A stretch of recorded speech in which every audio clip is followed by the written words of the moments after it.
السلام عليكم. اليوم رح نحكي عن الإنارة المخفية وطريقة تركيبها بالبورسلين والجرانيت والمرمر.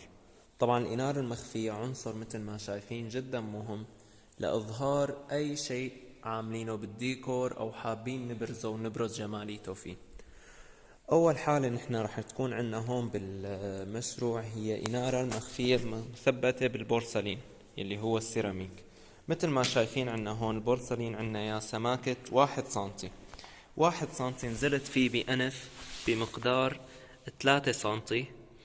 هذا الأنف طرفه شطفته مثل ما انكم شايفين هون موضح بالرسم، شطفته بزاوية 45 من تحت يلي هو هي الجزء، ومن فوق يلي هو هذا الجزء كمان شطفته بزاوية 45 بحيث بيطبقوا على بعض بصفر.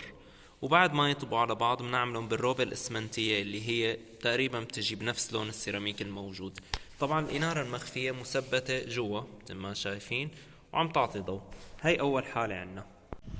هلا الحالة الثانية اللي هي الجرانيت. طبعا هذا الشيء بينطبق على الجرانيت وعلى المرمر. الجرانيت يلي عنا اياه بيكون بسماكة 3 سنت اللي هو مثل هاد بنفرز له فرز إنارة مخفية. يعني مثل ما عنا هون هالقطعة هاي بناخد منها تقريبا 1.5 سنتي، بيفرزوها بالمعمل بالمحجر تبعيت الجرانيت، بيفرزوها 1.5 سنتي هاي وبيتركوا واجهتها هيك كاملة.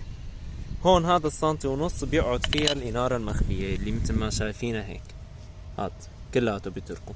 طبعا بعرض بتجي سنتي 1.5 سنتي حسب نوع الإنارة اللي عنا، وبغماءة مثل ما قلت لكم سنتي أو 1.5 سنتي. بس هاي الحالة لازم يكون سماكة الجرانيت أو الرخام 2.5 سنتي أو 3 سنتي.